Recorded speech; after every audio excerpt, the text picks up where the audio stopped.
नमस्कार, लोकतंत्र में आपका स्वागत है। मैं हूं आपके साथ रविंद्र सिंह। आज हम बात करेंगे पॉलिटिक्स के शॉर्टकट के। प्रधानमंत्री का जो बयान आया है उसको लेकर चर्चा करेंगे। दरअसल चुनाव से पहले राजनीतिक दलों द्वारा मुफ्त उपहारों की पेशकश अब बड़ा मुद्दा बनता जा रहा है। चुनाव से पहले वादा करना एक तरह से मतदाता को लुभाना या रिश्वत देना जैसे होता है। चुनाव से पहले ऐसे वादों से वित्तीय संकट खड़ा होता है क्योंकि ये आर्थिक हालात को ध्यान में रखकर नहीं किए जाते। सुप्रीम कोर्ट में भी इस मामले पर सुनवाई हुई है, जहां केंद्र सरकार ने साफ तौर पर कहा कि फ्री बिजली देने जैसे वादे तुरंत बंद होने चाहिए। मुफ्त की रेवड़ी की ओर इशारा किया था उन्होंने। अब प्रधानमंत्री मोदी ने भी इस पर टिप्पणी की है। इस पूरी खबर को देखते हैं, समझते हैं, फिर चर्चा को आगे बढ़ाते हैं।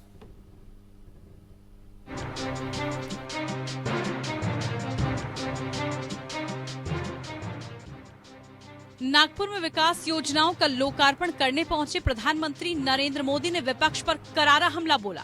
उन्होंने कहा, वोट पाने के लिए हमेशा देश के कुछ नेता आमदनी अठन्नी खर्चा रुपया वाली योजना चलाकर देश को खोखला कर रहे हैं। जनता ऐसे नेताओं को एक्सपोज करे। दुनिया के कई देश आमदनी अठन्नी खर्चा रुपया की कुनीति से बर्बाद हुए हैं। शॉर्टकट अपनाने वाले ऐसे नेताओं से आदर पूर्वक कहूँगा कि स्थायी विकास का महत्व समझे। शॉर्टकट की जगह स्थायी विकास करके चुनाव जीत सकते हैं, बार बार जीत सकते हैं। दरअसल प्रधानमंत्री का इशारा मुख्य रूप से आम आदमी पार्टी की ओर था, जिसने चुनाव में फ्री बिजली और फ्री पानी का वादा कर जनता को लुभाने की कोशिश की है। देश का पैसा लुटा देने की ये विकृति है।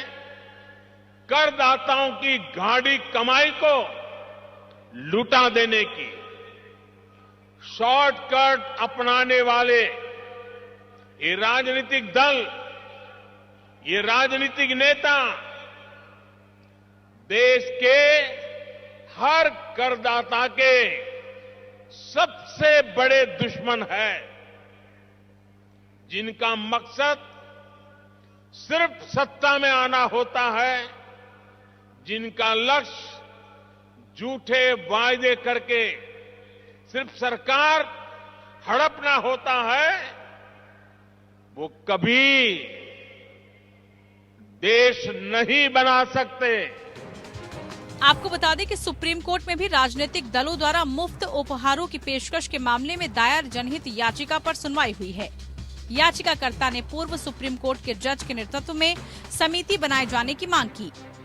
सुनवाई के दौरान कहा गया कि चुनाव से तत्काल पहले वादा करना एक तरह से मतदाता को रिश्वत देना है। ये भी कहा गया कि चुनाव से पहले ऐसे वादों से वित्तीय संकट खड़ा होता है क्योंकि वो आर्थिक हालात को ध्यान में रखकर नहीं किए जाते। सरकार की ओर से पेश एसजी तुषार मेहता ने कहा कि पार्टियां वोटर को रिझाने के लिए चुनाव से पहले वादा करती हैं, जैसे बिजली फ्री देंगे या कुछ और। ऐसे में इस प्रथा को तत्काल बंद करना चाहिए। तुषार मेहता ने कहा कि क्या आप ऐसे झूठे वादे कर सकते हैं जिन्हें पूरा करने की आपकी वित्तीय साधन इजाजत नहीं देते या जिनसे अर्थव्यवस्था चौपट होती हो। सुनवाई के दौरान सुप्रीम कोर्ट ने टिप्पणी की कि सभी दल मुफ्त रेवड़ियां चाहते हैं। शीर्ष अदालत ने कहा कि इस बात से कोई इंकार नहीं कर सकता कि ये गंभीर मुद्दा है और इस पर भी चर्चा होनी चाहिए। संसद में इस पर बहस होनी चाहिए। इसी सोच के साथ कोर्ट ने मामले में विशेषज्ञ समिति गठित करने की बात की और सुझाव मांगे। वहीं आम आदमी पार्टी की ओर से पेश वकील अभिषेक मनु सिंघवी ने कहा कि याचिका में कोर्ट से चुनावी भाषणों को नियंत्रित करने की मांग की गई है। ये मुद्दा संविधान के अनुच्छेद 19(1)(a) यानी अभिव्यक्ति की आजादी के तहत आता है। इसे कानून के जरिए नियंत्रित किया जा सकता है, लेकिन कोर्ट इस पर नियंत्रण नहीं लगा सकता। सिंघवी ने कहा कि अगर संसद या राज्य इस बारे में कानून बनाते हैं तो वो उसे कोर्ट में चुनौती दे सकते हैं, लेकिन अगर कोर्ट आदेश देगा तो वो क्या करेंगे। फिलहाल पूरा मामला अभी कोर्ट के समक्ष है। Bureau report, APN news.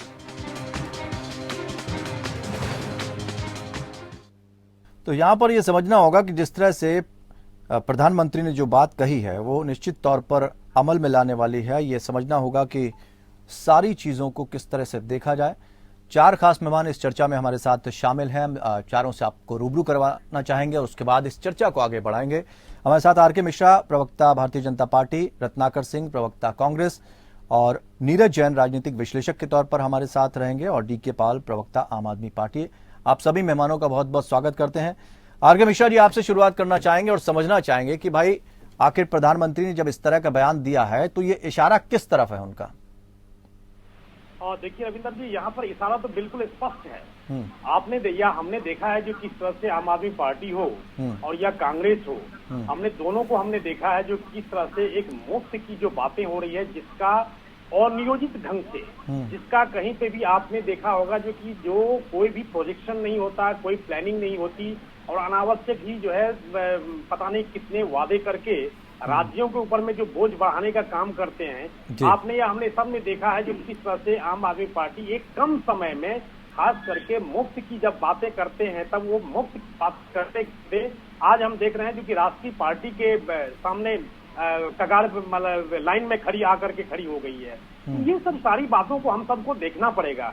हर जगह जो है सो आप मुफ्त करके आप राज्यों के ऊपर में बोझ बढ़ा करके आपके पास ना कोई प्लानिंग होता है। राज्यों के पास जो कहते हैं जो अपने पास रेवेन्यू सोर्सेज है वो बहुत ही लिमिटेड होते हैं और उस लिमिटेड रिसोर्सेज को आप किस तरीके से उसको खर्च करके राज्यों के ऊपर में अतिरिक्त बोझ न हो, ये सारी बातों को वहां के प्रदेश की सरकार को देखना चाहिए। और उसके बाद जा करके आप अगर कोई वादे करते हैं तो निश्चित तौर पर उस चीज को सुनियोजित हो, ऐसा नहीं है जो कि अनियोजित हो और पता चले राज्यों के ऊपर में उसके ऊपर में बोझ बढ़ गया और बढ़ने से जो है सो वहाँ के जो और जो मूलभूत सुविधाएं हैं उसके ऊपर में कहीं ना कहीं हम असर डाल रहे हैं। तो ये सब सारी चीजों को देखना पड़ेगा और ये बिल्कुल आम आदमी पार्टी और कांग्रेस के ऊपर में ये सीधा और स्पष्ट बिल्कुल मेरी बातें उन्हीं की तरफ है। नहीं, कई बार ऐसा भी कहा जाता है ना, एक उंगली आप दूसरे की तरफ करते हैं तो तीन आपकी तरफ हो जाती। तो भारतीय जनता पार्टी इनसे अछूती है, उसने ऐसा कोई काम नहीं किया जिसमें फ्रीबीज की बात नहीं की हो, मुफ्त की रेबड़ी की बात नहीं की हो, या कुछ ऐसी बातें कही हो जिससे जनता का रुझान जो है आपकी तरफ हो। प्रश्न किया, लेकिन विवेकपूर्ण और समझदारी ढंग से अगर आपके सुनियोजित आप देख रहे हैं जो कि आपके जो रेवेन्यू के रिसोर्सेज जो हैं वो अगर आप बेहतरी की तरफ हैं, आप सरप्लस में कहीं जा रहे हैं और ऐसा लगता है जो कि जनता को ऐसी सुविधाएं मिलनी चाहिए जहां पे भी आपको राज्य के ऊपर में कोई अतिरिक्त बोझ न हो, तो निश्चित तौर पर कुछ अंश ऐसा है जो कि जनता को लाभान्वित करने के लिए आप जरूर कर सकते हैं। लेकिन बीजेपी की नजर में ये जो शॉर्टकट पॉलिटिक्स है क्या है? इसके मतलब सिर्फ बाकी दल हैं उसमें वो नहीं आती है? देखिए, शॉर्टकट पॉलिटिक्स ये है जो कि बिल्कुल सीधा ऐसा है जो कि केवल आप फ्री वीज करके और फ्री वीज करने के बाद आप सीधा पॉलिटिक्स में आते हैं और 4 राज्यों में आपने राष्ट्रीय पार्टी का एक तगमा हासिल कर लेते हैं। इस तरह की जो बातें हैं बिल्कुल स्पष्ट दिखा रही है जो ये आम आदमी पार्टी है और निश्चित तौर पर ऐसे शॉर्टकट का जो पॉलिटिक्स है, कांग्रेस ने बिल्कुल, मैं ये नहीं कह रहा हूँ जो कि कांग्रेस की बात, कांग्रेस ने बहुत मेहनत की है, मैं यहाँ पर बिल्कुल कम्प्लीमेंट करना चाहूंगा, लेकिन उनको भी प्लानिंग से आप देखेंगे जो कि कहीं पे जैसे हिमाचल में है, भौगोलिक दृष्टिकोण से अगर देखा जाए वहां पर तो जो सोर्सेज है वो बहुत ही लिमिटेड है। लेकिन हमने देखा है यहाँ पर महिलाओं के लिए 1500 रुपए महीने की बात कर रहे हैं, पेंशन की बात कर रहे हैं। आप देखेंगे जो किस तरह से बिजली की बातें हो रही है, तो ये 300 यूनिट बिजली फ्री करके अब देख रहे हैं जो कि बिजली का उत्पादन जिस तरह से हम लोग कर रहे हैं उससे ज्यादा तो खपत कर रहे हैं और वो भी मुफ्त में। 2014 के बाद एक शब्द बड़ा हिट हुआ है, 2014 के बाद एक शब्द बड़ा हिट हुआ है, वो है जुमलेबाजी पॉलिटिक्स। ठीक है, नहीं 15 लाख काला धन आएगा, 15 लाख रुपए सबकी जेब में पहुंच जाएंगे। कई लोगों ने तो खाते भी खुलवा लिए थे। तो ये शॉर्टकट पॉलिटिक्स में आता है कि नहीं आता है? ये नहीं, बिल्कुल नहीं आता। देखिए, आप एक चीज बता देता हूँ आपको, जो कि ये शॉर्टकट जो पॉलिटिक्स जो है वो बिल्कुल हमने कभी भी ये नहीं कहा जो कि 300 यूनिट बिजली फ्री आपको देंगे। हमने ये नहीं कहा जो कि 200 यूनिट आपको बिजली फ्री देंगे। लेकिन ये जरूर है जो कि एक आप अनुमान लेकर के जरूर चल सकते हैं जो कि जो ब्लैक मनी है हमारे पास, जो हमने देखा है जो किस तरह से ब्लैक मनी जिस तरह से विदेशों में रखने की जो बात हो रही थी, एक अनुमान के तौर पर आप जरूर उस चीज को ले सकते हैं। लेकिन आप उस चीज को आप देखेंगे जो देश की रेवेन्यू में आप उसको इम्प्लीमेंट करेंगे, ये गलत है। ये गलत है। रत्नाकर जी, फ्रीबीज की बात आप करते हैं, आप भी जुमलेबाजी किया करें या कुछ ऐसी बात किया करें जिससे आर्थिक रूप से असर ना पड़े देश पर। लेकिन प्रधानमंत्री के इसके साथ साथ ये भी जवाब चाहेंगे कि प्रधानमंत्री के इस बयान को आप किस तरह से लेते हैं? उनका इशारा कांग्रेस और आम आदमी पार्टी की तरफ है, सीधा। दूसरे प्रश्न का पहले आपको जवाब देना चाहूंगा। कि देखिए ये फ्री बीज जो है निश्चित रूप से देश की अर्थव्यवस्था पे इसका भार पड़ता है और राजनीतिक पार्टियां जो है वोटरों को लुभाने के लिए इस तरह का प्रलोभन देती हैं, जिसका सीधा सीधा असर जो है देश की अर्थव्यवस्था पे पड़ता है और खजाने जो है फ्री बीज देने के चक्कर में खाली होते हैं और डेवलपमेंट जहाँ पे करना होता है, जहाँ पे इंफ्रास्ट्रक्चर डेवलपमेंट की बात हुई या और जो जगह पे इस मद का प्रयोग करना होता है वो सारी चीजें वहीं रखी रह जाती हैं, उससे विकास के कार्य नहीं हो पाते हैं। तो मेरा मानना ये है कि ये फ्री बीज के सिस्टम जो है एकदम नहीं होना चाहिए देश की राजनीति में। हाँ, लाभार्थी जो होते हैं जरूर लाभार्थियों को उसका फायदा मिलना चाहिए।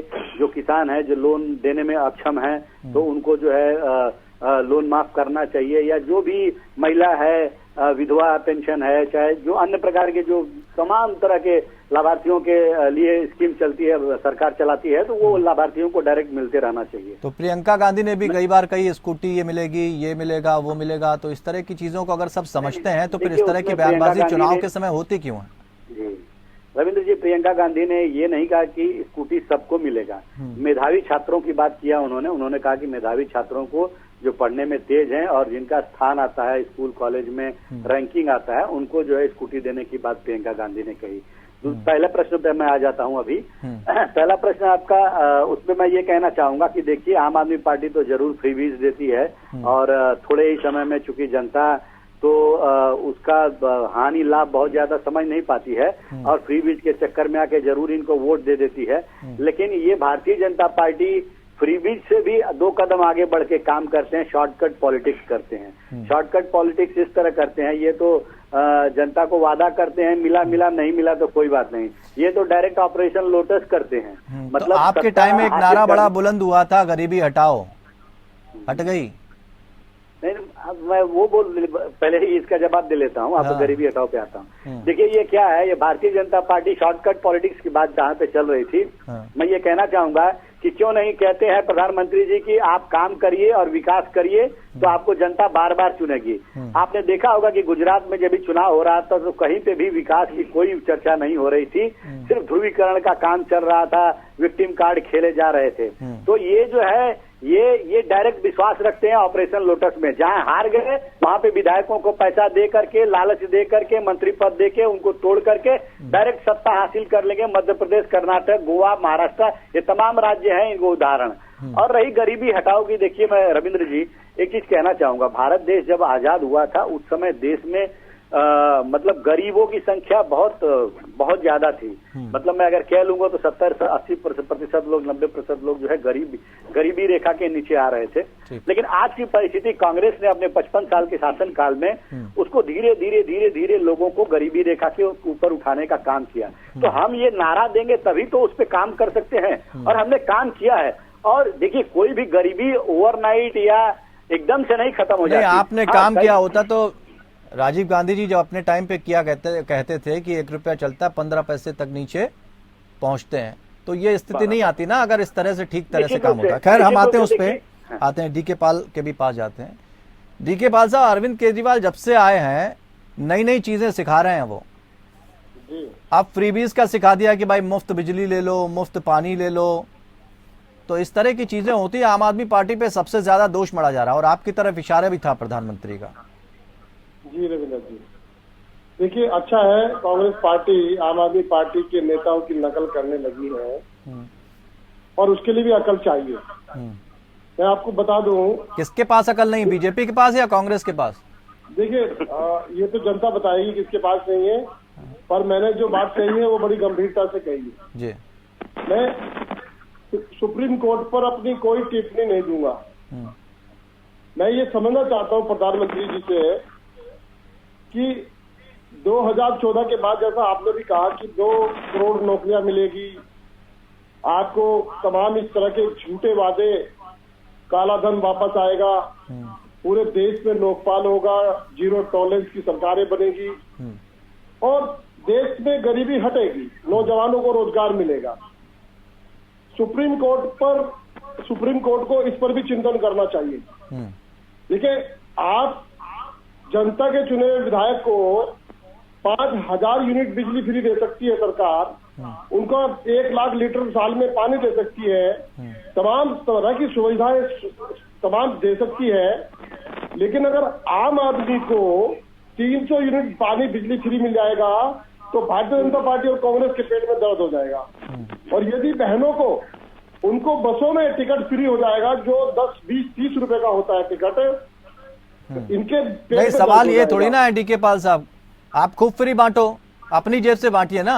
जब आप कोई हाँ, चीज मैं फ्री उसी बात बांटते पे आ रहा हैं हूं। तो उसका मैं जो उसी असर बात है पे वो किस पे जाता है भाई, ये भी तो हमें समझना मैं होगा, उसी कहाँ बात- से निकालेंगे उसका पैसा। सर रविंदर जी, मैं उसी बात पे आ रहा हूँ। हाँ, हाथ आंगन को आरती कर, पढ़े लिखों को फारसी क्या। अरे तू दाल में 5-5 दोनों पार्टियों का हाल देश में क्या रहा है आपको मालूम है। मैं बताना चाहता हूँ। नहीं तो 5 सीटें जीत के प्रधानमंत्री बन जाएंगे आप और ये कह देंगे कि हाँ हमने इतनी सारी चीजें देखी, फ्री रेवड़ी की वजह से हम जीत गए। अपनी बात पूरी, फ्री की रेवड़ी नहीं है वो, उनका अधिकार है। आप भी समझिए इस बात को। मैं ये समझना चाहता हूँ, जब आम आदमी पार्टी की सरकार 2013 में, 2015 में, 2014 में दोबारा बनी, दिल्ली के ऊपर 70,000 करोड़ रुपए का कर्जा था। हमने फ्री की रेवड़ियां बांट दी, हमने 300 यूनिट बिजली फ्री दे दी, तब से लेके आज तक हमने बहनों को अधिकार दे दिया, हमने तमाम चीजें लोगों को फ्री में दे दी। और आज उसके बावजूद 0 रुपया कर्जा कर दिया हमने दिल्ली के ऊपर। हम बेईमान है क्या? हम गलत काम कर रहे हैं क्या? हमने दिल्ली को कर्ज मुक्त बना दिया। इन लोगों की सरकारें 14 राज्यों में भारतीय जनता पार्टी की है, 3 राज्यों में जो है ना कांग्रेस की आ गई है। ये हाथ में गंगा जल रख करके कसम खा के बता दे, इन्होंने किसी भी राज्य का 1 रुपया भी कर्जा कम किया हो। बढ़ाते जा रहे, बढ़ाते जा रहे, बढ़ाते जा रहे। और आम आदमी पार्टी को जहां सुप्रीम कोर्ट को, प्रधानमंत्री को ऐसे राज्यों की तारीफ करनी चाहिए थी, आज वो रेवड़ी की बात करते हैं।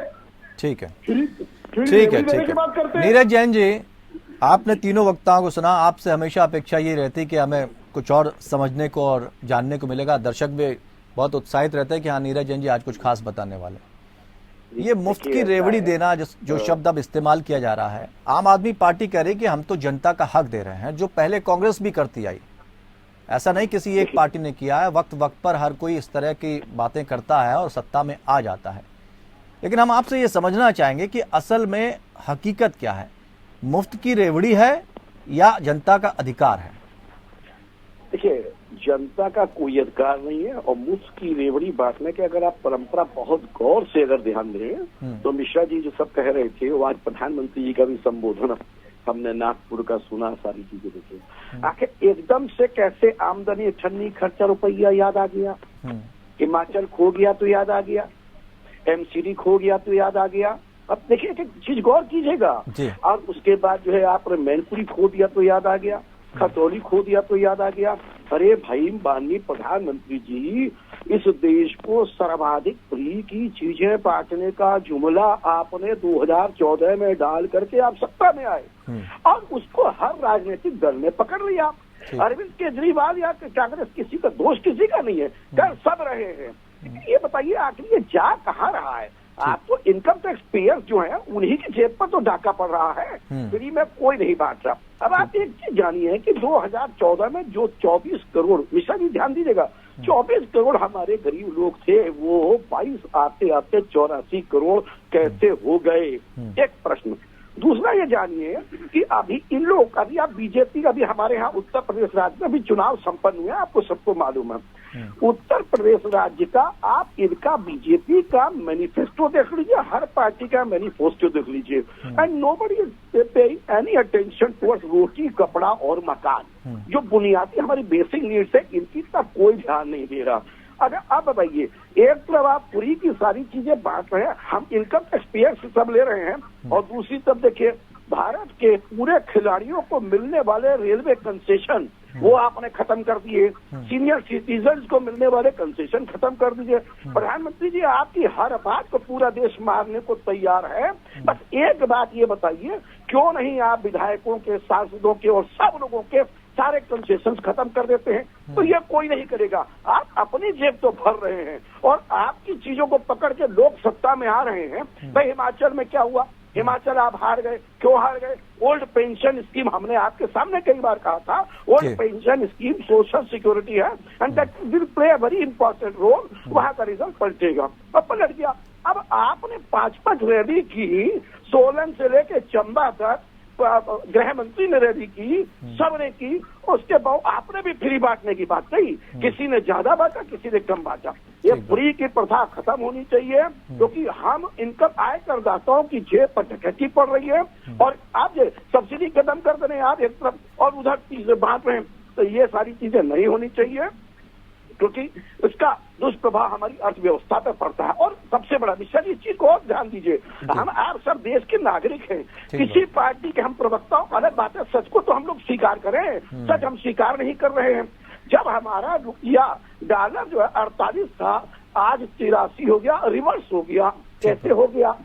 400 की गैस 1100 की हो गई, हम देते हैं बीआरटी की, तो ये कहाँ से आ गए? तो ये कौन सा विकास है? विकास के हम मुद्दे पर क्यों नहीं बात करते? गुजरात में भी आप देखिए, जो सेकंड फेज के इलेक्शन से पहले फिर वो आपने वही आ गए, रीजनलिज्म, रिलीजन, उसको खेला। तो आखिर ये सारी चीजें क्यों आ जाती हैं? आप बार बार क्यों नहीं विकास करते हैं? ये मेरा प्रश्न इस पर कहना है। तो आमदनी अठन्नी खर्चा रुपया प्रधानमंत्री जी होगा ही। आज आपको याद आ गया क्योंकि आप काफी कुछ हार गए। अभी आदमी देखिए, छत्तीसगढ़ की नगर निगम का रिजल्ट आया, आप देख लीजिए। तो क्या हम हारते चले जाए, हमसे चीजें चलती चली जाए, हमारी लोकप्रियता में गिरावट आए तो हम और ज्यादा फ्री की चीजें बांटेंगे? नहीं, फ्री की चीजें नहीं बंटनी चाहिए। ये सुप्रीम कोर्ट ने भी इस चीज पर संज्ञान लिया है, और एक एक नागरिक को, किसी पार्टी का, किसी दल का हो, इस पर बहुत गौर करना चाहिए। बिल्कुल, फ्री की बात की जाती है, कोई जनता के अधिकार की बात करता है, लेकिन हकीकत क्या है उसको समझने की कोशिश नहीं करता। एक तरफ नेताओं की जेब भरती जा रही है, दूसरी तरफ गरीबी रेखा से के नीचे रहने वाला जो व्यक्ति है वो गरीब होता चला जा रहा है। और इसीलिए कई बार कहा गया कि अमीर अमीर हो रहा है, गरीब गरीब हो रहा है। ये हो क्यों रहा है? लेकिन सवाल ये है कि नीति आयोग अपनी नीतियां बनाता है राज्य के प्रति, देश के प्रति। कितनी बैठकें हो चुकी हैं अब तक? देखिए रविंदर जी, जैन साहब का सम्मान करते हुए उन्होंने जो भी प्रश्न उठाए हैं बहुत ही व्यवहारिक प्रश्न है। मैं इससे बिल्कुल इत्तेफाक रखता हूं, और इसमें कहीं कोई नहीं, जबकि एक राजनीतिक पार्टी का एक प्रतिनिधित्व करके यहाँ पर बैठा हुआ हूँ, तो मैं इस चीज को अव्यवहारिक समझता हूँ। देखिए, चुनाव प्रेरित कोई भी बातें हो और अव्यवहारिक अगर हम देखेंगे, जो कि अव्यवहारिक जो घोषणाएं होती है, वो उनसे हर एक पार्टी को बचना चाहिए। आपने कहा नीति आयोग की कितनी बैठकें हुई है, मैं कहता हूँ नीति आयोग कांग्रेस के समय में भी था। नीति आयोग जो है, जो 12 या 14 रुपए ऐसे थे जो कि उन्होंने एक नीति बनाई थी, जो कि अगर 12 से 14 रुपए अगर आप कमाते हैं तो आप बहुत ही अच्छे स्थिति में पाए जाते हैं। आप मतलब पूरे दिन की बात बता रहा हूँ, ऐसी उन्होंने घोषणाएं, ऐसी नीति बनाई हुई थी। लेकिन आज की अगर देखेंगे, अगर वर्तमान में अगर देखेंगे, वर्तमान परिदृश्य में अगर देखेंगे, तो निश्चित तौर पर नीति आयोग का भी इस तरह से एक बिल्कुल अपडेशन है, और जो व्यवहारिक बातें हैं उसी चीज को लेकर के नीति आयोग भी आती आई है। जहां तक प्रश्न है फ्री ब्रीज की, मैं कहता हूं जो कि कोई भी घोषणाएं और व्यवहारिक हम इसलिए कह रहे हैं, जो कि खास करके क्योंकि जो आपका बजटीय आवंटन होता है, एक तो वो चीज, दूसरी जो आपकी जो अव्यवहारिक और चुनाव से प्रेरित जो घोषणाएं होती है, उससे मुझे लगता है जो कि राज्य में जब आप देखेंगे जो आपके पास क्या अर्थव्यवस्था है या आपके पास जो सोर्सेज हैं वो कितने लिमिटेड हैं, उस चीज को ध्यान में रखते हुए अगर कोई भी पार्टियां अगर करती है तो निश्चित तौर पर मुझे लगता है कहीं न कहीं जस्टिफाइड होता है। तो ये 5 किलो राशन की जो योजना थी, ये धीरे धीरे करके आगे बढ़ती रही, ये भी शॉर्टकट पॉलिटिक्स में ही आता है शायद? बिल्कुल नहीं शॉर्टकट, मैं कह रहा हूं जो कि अव्यवहारिक कोई भी चीज, मैं कह रहा हूं व्यवहारिक चीज।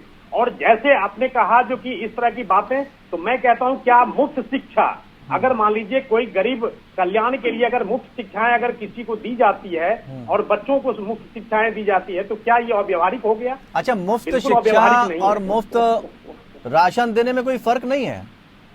नहीं, मैं कह रहा हूँ, मतलब मुझे शॉर्टकट पॉलिटिक्स में ऐसा ना हो मैं कंफ्यूज हो जाऊं, थोड़ा सा परिभाषित कर दीजिए आप इसको। मैं बिल्कुल रविंदर जी परिभाषित कर रहा हूँ। आपने कहा जो कि राशन जो वितरित किया गया, क्योंकि कोरोना का समय था और कोरोना के समय में जिस तरह से हर एक व्यक्ति का जो 130 करोड़ जनता था, उस व्यक्ति का किस तरह से बजटीय एक जो कहते हैं जो कि उनका जो अपना अनुमान था या उस तरह की जो व्यवस्थाएं थी वो सारा ही चरमरा गया था। अगर उसमें सरकार आगे आकर के अगर हम कहते हैं जो कि उसको आपने राशन मुक्त कराया, आपने 84 करोड़ या 80 करोड़ व्यक्तियों को राशन पहुंचाया, तो मुझे लगता है ये अव्यवहारिक नहीं है और ये कोई खास करके शॉर्टकट पॉलिटिक्स नहीं है ये। ठीक है, तो कुछ सिलेंडरों की बात की गई थी, ग्रामीण महिलाओं को सिलेंडर दे दिए जाएंगे, 3-3 सिलेंडर मुफ्त देने की बात कही गई थी चुनाव से पहले, ये क्या थी फिर? देखिए, सिलेंडर देने की जहां तक बात है, इससे हमने कहा जो कि जो भी सब्सिडी, अभी जैन साहब भी कह रहे थे सब्सिडी की बातें या जिस तरह से कह रहे थे, मैं कह रहा हूं सब्सिडी जिस तरह से घोषणा की गई, उसके बाद जो सब्सिडी को जिस तरह से हम लोगों ने ये देखा जो कि उसको कहां पे उसको सुनियोजित तरीके से उसको यूज किया जाएगा, प्रयोग किया जाएगा, ये सारी बातें हुई है। ऐसा नहीं है जो कि नहीं हुआ और अव्यवहारिक नहीं है, बिल्कुल व्यवहारिक है। और वहां पर जिसको उज्ज्वला योजना के तहत जो सब्सिडी की बात हो रही है, मतलब हम करें तो टू गुड, तुम करो तो टू बैड, ये कैसे संभव हो सकता है? नहीं, टू गुड की बात नहीं है, बल्कि मैं अभी भी कह रहा हूं जो कि अव्यवहारिक मांग न होकर के, चुनाव से प्रेरित मांग न होकर के, अगर आप मतलब अगर एक पार्टी फ्री लैपटॉप बांटती है, मोबाइल देती है, वो गलत है। एक पार्टी ओल्ड पेंशन योजना की बात करती है, वो गलत है।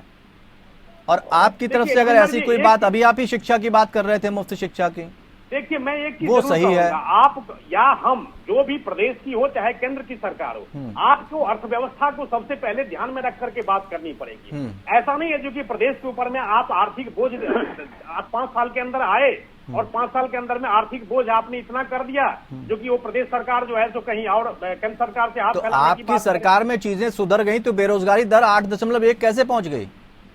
देखिए, कांग्रेस के समय में जिस तरह से बेरोजगारी दर की बात बता रहा हूँ, 17 करोड़ ऐसे थे जिनको इन्होंने पेपर पे ही सबको रोजगार दे दिया। 17 करोड़ ऐसे व्यक्ति थे जिनको पेपर पर रोजगार दे दिया। आज तो हम बिल्कुल देख रहे हैं जो कि हम बिल्कुल सामने में पारदर्शिता के साथ हम अपने अपॉइंटमेंट लेटर बांट रहे हैं, उनको देश के नागरिक को बांट रहे हैं। ठीक है, अभी कुछ समय पहले ही 75,000 लोगों को नियुक्ति पत्र दिए गए, 3 साल के नियुक्ति पत्र। ठीक है, और कहा गया कि हम कितने करोड़ की नौकरी देंगे, कितने लाख की नौकरी देंगे, लेकिन ये नियुक्तियां कहाँ निकली, किस पेपर में निकली, कुछ इसका कुछ आंकड़ा बता दीजिए। हाँ, मैं बता देता हूँ। देखिए, ऐसा है, हर एक सरकारी चीज ही, सरकारी नौकरी ही नौकरी होती है, ऐसी बात नहीं है। अगर आपने रोजगार के लिए, आप चाहे स्टार्टअप हो, चाहे आपने देखा जो किस तरह से केंद्र की जो नीतियां रही है उसके ऊपर में, ये सारी व्यवस्थाएं जो है तो केंद्र सरकार ने किया है। और लाखों आप या हम कुछ नहीं, मैं तो कह रहा हूँ ईपीएफ में जो रजिस्टर्ड हुए हैं 17 मिलियन ऐसे हैं जो कि अप्रैल 2022 के अंदर में जो है 17 मिलियन ऐसे रोजगार पाए गए हैं जो निकले। इसकी वैकेंसी कहाँ निकली है रविंदर जी? नए सब्सक्राइबर 17 मिलियन है। नहीं, वैकेंसी कहाँ निकली इसकी, ये पूछ रहा हूँ सर। वैकेंसी कहाँ पर निकली, कहाँ भरे गए फॉर्म? देखिए, मैं कह रहा हूँ वैकेंसी क्या प्राइवेट नौकरी में, निजी कंपनियों में नौकरी, क्या नौकरी नहीं है? क्या सरकारी में ही केवल नौकरी होने से ही नौकरी होती है? ये सब सारी चीजों को हम लोगों को देखना पड़ेगा। और ये चीज नहीं है जो कि कांग्रेस के समय में 17 करोड़ ऐसे थे जो पेपर में ही जो है सो गरीबी खत्म हो गई, ऐसा ये सरकार नहीं है। बल्कि केंद्र सरकार बिल्कुल संजीदा और संवेदनशील तरीके से हर एक को कांग्रेस सबसे खराब सरकार थी, लेकिन उसके समय में पेंशन नहीं बंद की गई। कांग्रेस सबसे खराब सरकार थी, लेकिन सरकारी नौकरियां ना देने की बात नहीं की गई। तो फिर आज जनता को तो चुनना पड़ेगा कि खराब लें कि हम अच्छा लें। नहीं, बिल्कुल जनता ने आशीर्वाद दिया है। आज 8 सालों से देखेंगे, 2014 हो 19 हो, जनता ने आशीर्वाद दिया है। ऐसा नहीं है जो कि जनता ने आशीर्वाद नहीं दिया है। ठीक है, और जनता भी आशीर्वाद उसी चीज को देख करके दे रही है जब आप रोजगार नहीं। तो अभी नीरज जैन जी ने कहा ना कि अगर आप विकास के नाम पर वोट मांगते तो शायद वोट ना मिलते, लेकिन अस्मिता के नाम पर चूंकि आपने वोट मांगे, तो अगर आप विकास कर रहे हैं, सबका साथ सबका विकास की बात कर रहे हैं, आपने काम भी किया है, तो फिर अस्मिता के नाम पर वोट मांगने की जरूरत क्या पड़ गई? नहीं, देखिए, अस्मिता मुझसे पूछ रहे हैं रविंदर जी? जी। देखिए, अस्मिता के नाम बात, अगर आप किसी को गाली देंगे, आप किसी, मान लीजिए अगर आज बिहार का हो, चाहे यूपी का हो, या गुजरात का हो, या हिमाचल का हो, अगर आप किसी को गाली देंगे तो उस समय में क्या हो जाएगी? गुजरात के अस्मिता की बात नहीं होगी क्या? आज प्रधानमंत्री के ऊपर में आज हत्या की बातें हो रही है, प्रधानमंत्री को नाली का कीड़ा कहा जा रहा है, उनको औकात बताने की बात हो रही है, तो क्या आज उस अस्मिता की बात नहीं होगी? बिल्कुल होगी। कांग्रेस अपना ठीक है, जवाब ले लेते हैं रत्नाकर जी। पहली बात तो उन्होंने ये कही कि सिर्फ कागजी कार्रवाई तक सीमित होती थी, उसी में आपके आंकड़े तय हो जाते थे कि कितना रोजगार हमने दे दिया है।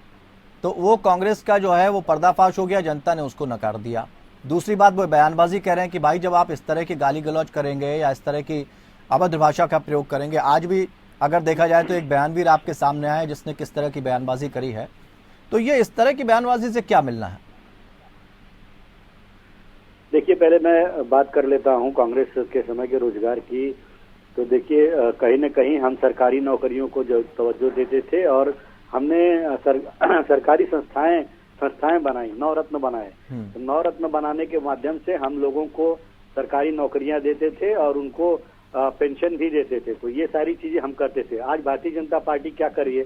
आज सरकारी संस्थाएं जितनी हैं वो बेचने का काम कर रही है, और न रहेगी सरकारी नौकरी, न देने का इनका कोई जिम्मेदारी रहेगी। और रही बात 75,000 जो नौकरी देने की बात अभी आप चर्चा कर रहे थे, मैं बता दूं 75,000 नौकरियों का जो इन्होंने सर्टिफिकेट बांटा सरकारी नौकरियों का, वो 2020 से, मेरे पास आंकड़ा है, 2020 से जो है नौकरियां निकली थी, वो 3 साल के दौरान 75,000 नौकरियों का इन्होंने सर्टिफिकेट देने का काम किया है। रही बात दूसरी, मैं आना चाहूंगा कि देखिए रविंद्र जी, हम लोग जो है सबसे जो भी फ्रीबीज देने का कभी काम नहीं किया हम लोगों ने लोगों को। हम हमेशा लाभार्थियों को फायदा पहुंचाने की कोशिश करते थे। हम सब्सिडी के माध्यम से, पेट्रोल हो या डीजल हो या गैस हो, सब्सिडी के माध्यम से लोगों को उसका बेनिफिट देते थे। निश्चित रूप से वो 10 रुपया और 90 रुपया वाली बात जहां पे आई तो दूसरे माध्यम से भी हम लोगों को फायदा देते थे। हम कहीं न कहीं ऑयल बॉन्ड इशू करते थे और सब्सिडीज के माध्यम से लोगों को राहत देने का काम करते थे, जो भारतीय जनता पार्टी तो ये बात जनता को समझाने में कहाँ नाकाम हो गए? एक लंबा अंतराल बीत गया, उत्तर प्रदेश में आपकी सरकार नहीं बनी, आज आपकी स्थिति यह है कि बैसाखियों का इस्तेमाल करना पड़ रहा है आपको अपनी सरकार लाने के लिए। तो ऐसी स्थिति कांग्रेस के सामने क्यों आ गई? इसका मतलब या तो आपके साथ वो लोग जुड़े जो चापलूस थे, जिन्होंने अपनी अपनी जेबें भरी, या फिर कांग्रेस के बड़े नेता के पास कोई विजन नहीं था दूर तक जाने का, इसलिए।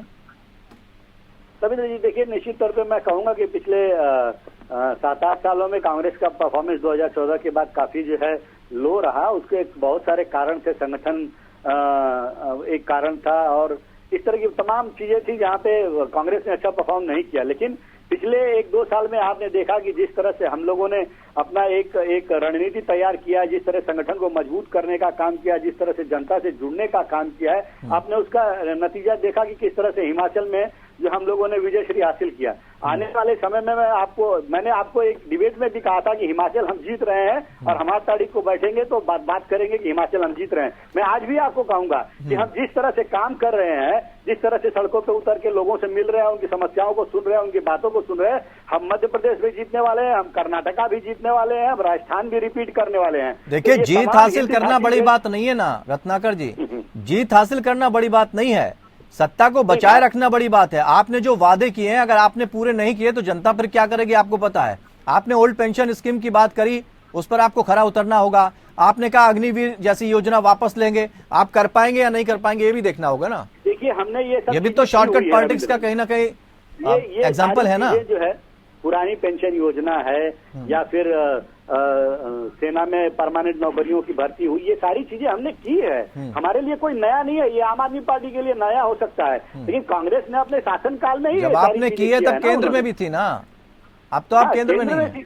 केंद्र में नहीं थी जब हमारी सरकार, तभी भी हमने राज्यों में किया है। तो हम तो ऑलरेडी प्रूवन हैं, हमको कोई इस तरह से हमारे पास सब जितने भी सोर्सेज हैं, आज देखिए आप जो भी टैक्स वसूलते थे हम ऑयल से, पेट्रोल से, डीजल से, वो सारी चीजें हम सब्सिडी के रूप में देते थे, हम पेंशन के रूप में देते थे। तो ये सारी चीजें हमने किया है, हमने मुफ्त शिक्षा दिया है, हमने मुफ्त स्वास्थ्य की सुविधाएं दी हैं। तो ये तमाम चीजें कांग्रेस पार्टी ने किया है। हमने फ्री बीज देने का काम नहीं किया है, हमने जरूरतमंद लोगों को, लाभार्थी जो होते हैं उनको ये सारी चीजें करने का काम कांग्रेस पार्टी ने ऑलरेडी पहले किया है। इसलिए हम जो शासन में, सत्ता शासन में आज जहां पे भी है या जहां पे भी आने वाले हैं, जो हमने वादा किया है वो सारी चीजों को हम सिलसिलेवार तरीके से पूरा करते जा रहे हैं और पूरा करेंगे भी। ठीक है, डीके पाल साहब, आपके सामने भी लगभग अगर एमसीडी की तरफ थोड़ा सा जाए तो वहां भी यही चुनौती है।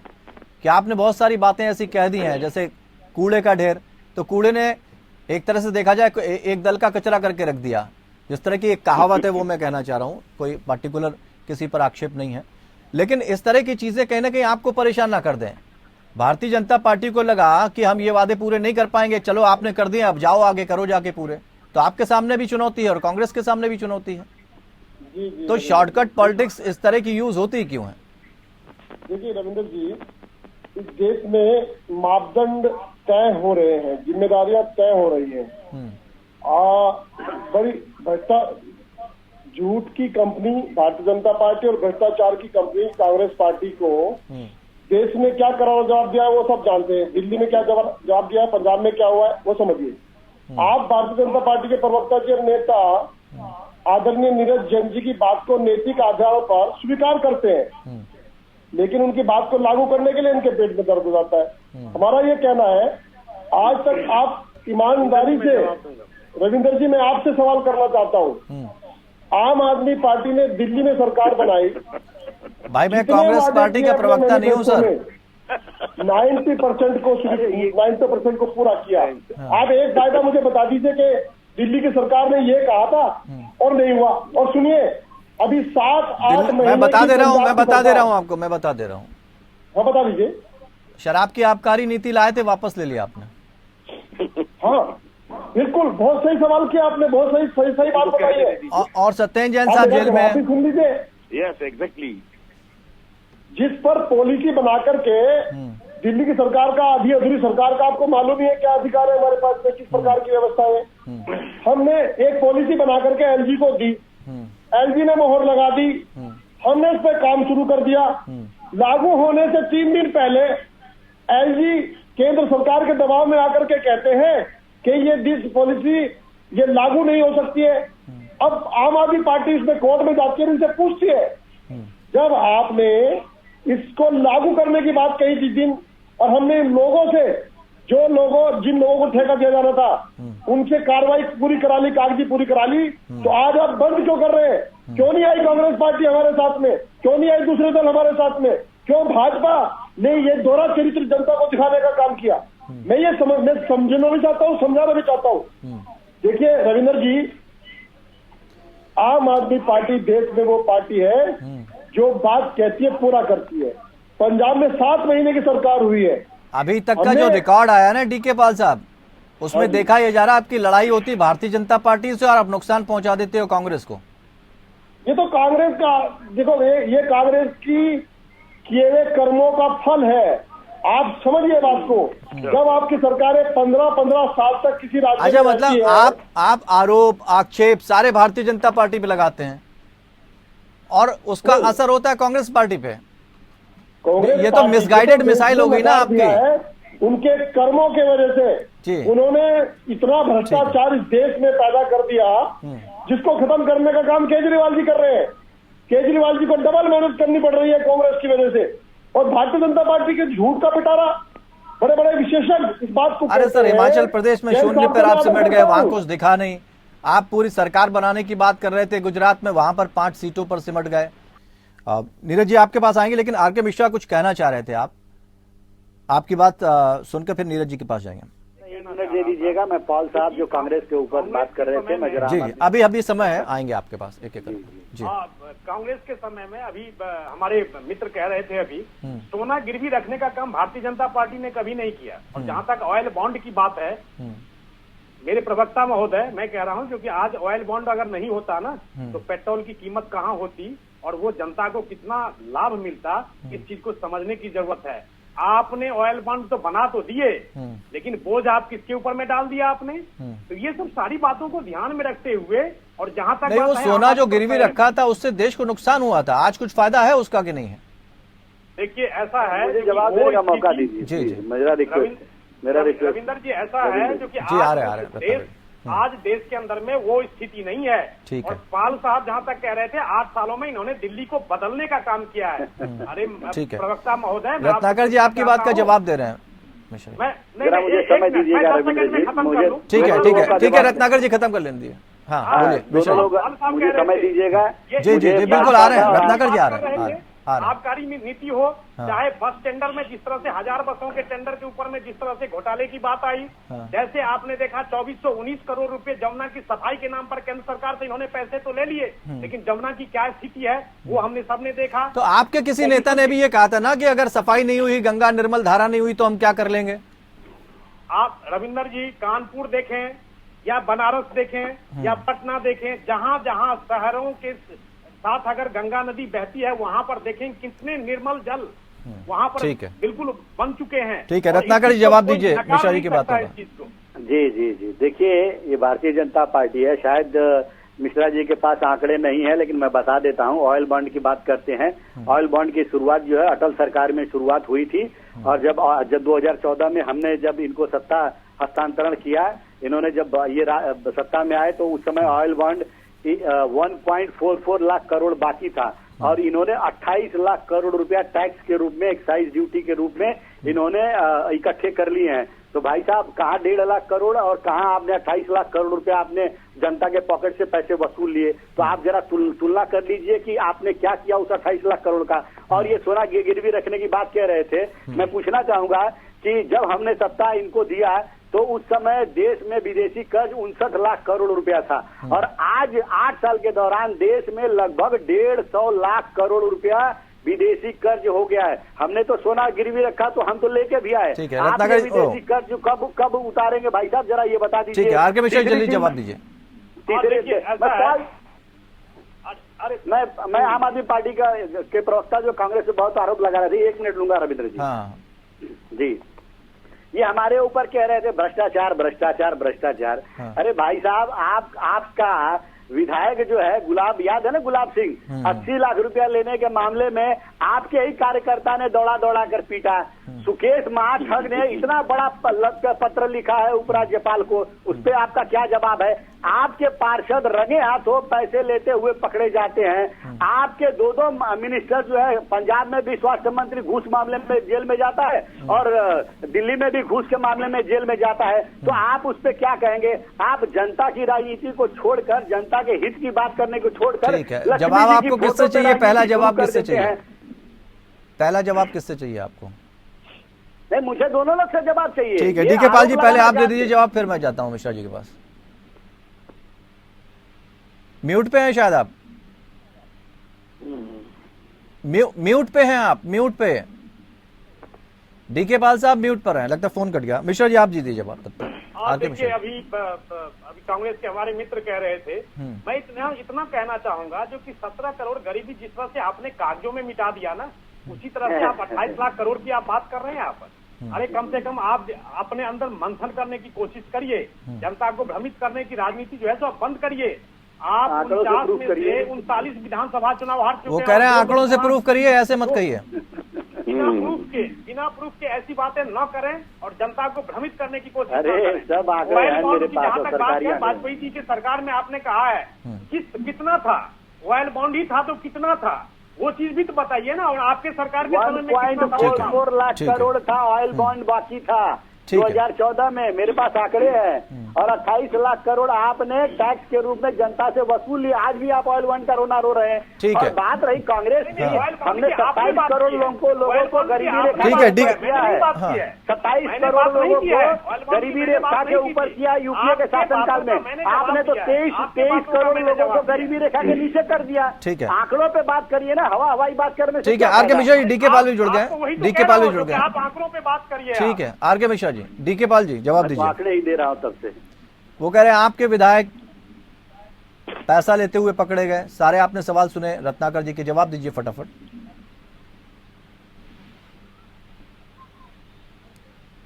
नहीं सुन पा रहा हूं रविंद्र जी, इनकी बातें। डीके पाल जी आपकी आवाज नहीं पहुंच रही हम तक, म्यूट पे हैं शायद आप। ये कभी कभी दिक्कत हो जाती, तकनीकी भी जो है सहायता करती है, जैसे डकवर्थ लुईस में बारिश सहायता करती है। हम बच के भागने वाले नहीं है, हाँ, हम जवाब देने वाले लोग हैं, हम आम आदमी हैं। हाँ, देखिए, मैं आपको छोटा सा एग्जांपल के तौर पर कहना चाहता हूँ। हाँ, जल्दी से अगर आदरणीय मिश्रा जी बात को सुनेंगे ध्यान से, तो मैं कुछ कहूँ भी। जल्दी से कहिए, जल्दी से। देखिए, 75 साल की पार्टी, 60 साल की पार्टी, इनके किए हुए कुकर्मों के कुछ लोग आम आदमी पार्टी में भी चले आते हैं कभी कभी। और उनको सिखाने का काम, उनको बताने का काम कि ये आम आदमी पार्टी है, इसमें हम तुम्हारा खुद इलाज कर देंगे, उसके लिए पुलिस की जरूरत नहीं है, उसके लिए किसी की जरूरत नहीं। पंजाब में क्या हुआ, एक मंत्री को खुद सरकार ने उसके खिलाफ FIR कराई, बर्खास्त किया और जेल भेजा। बता दीजिए कांग्रेस ने जेल भेजा क्या? बता दीजिए भारतीय जनता पार्टी अपने उन भ्रष्टाचारियों को जेल भेज रही है क्या? हाँ, सुप्रीम कांग्रेस के तो बड़े बड़े नेता जेल चले गए, कैसी बातें कर रहे हैं? कोर्ट जरूर भेजेगा भ्रष्टाचारियों को, लेकिन कांग्रेस और भारतीय जनता पार्टी। अरे डीके पाल साहब, कांग्रेस के तो बड़े बड़े नेता जेल चले गए, आप कैसी बातें कर रहे हैं? पिंक ठेके का इजाज़त किसने मैं किया? कह रहा हूँ सर, कांग्रेस ने नहीं भेजे ना, लोगों ने भेजा जिनका लूटा गया। ठीक है, सत्येंद्र जैन जी ठीक है, तो शराब पीने की उम्र घटाई किसने? ठीक है। नीरज जैन जी, को कम किया किसने? नीरज जैन जी, सबको सुना आपने। असल में हकीकत आपसे समझना चाहेंगे, और ये आरोप प्रत्यारोप का तो दौर चलता रहेगा, लेकिन क्या लगता है कि इस तरह की चीजों पर लगाम लगना जरूरी हो जाता है, या जो जनता है, जो गरीबी रेखा के नीचे जी रही है, उन तक ये मदद पहुंचानी जरूरी भी हो जाती है? तो ऐसे में अगर हम फ्रीबीज की बात ना करें तो उन तक मदद कैसे पहुंचेगी? या फिर हम ऐसा क्या करें, क्योंकि गरीबी अभी भी बनी हुई है, हम इतने सालों से गरीबी का रोना रो रहे हैं, स्थिति वहीं की वहीं है, बढ़ जाती है, लेकिन वो स्थिति नहीं आ पाती। जो एक विजन लेकर सरकारें चलती हैं, वो विजन खोखले क्यों साबित होते हैं? देखिए, जब भी हम व्यवहारिकता से दूर जाएंगे तो कभी भी किसी का विजन क्लियर नहीं हुआ। विजन इसलिए हम दो जगह, विजन और मिशन दो शब्द है, बिल्कुल अलग अलग है। देखिए, मर्यादा और नैतिकता हर राजनीतिक दल की बिल्कुल खत्म हो चुकी है, इसमें मुझे कोई दो राय नहीं, और सब स्वीकारेंगे। आरोप ये लगाना कि ये कांग्रेस का ने ये किया, इसने ये किया, देखिए दूध का धुला कोई भी नहीं यहाँ बैठा है, समझे? जिसको चीज फ्री की मिलती है वो लेता, जिसको मिला वो अपना मार के माल बैठ जाता है। एक हमाम में सब एक जैसे हैं, हमाम में सब नंगे हैं, वो इसमें ये भाषा इस्तेमाल करने में मुझे कोई दिक्कत नहीं है, ठीक है।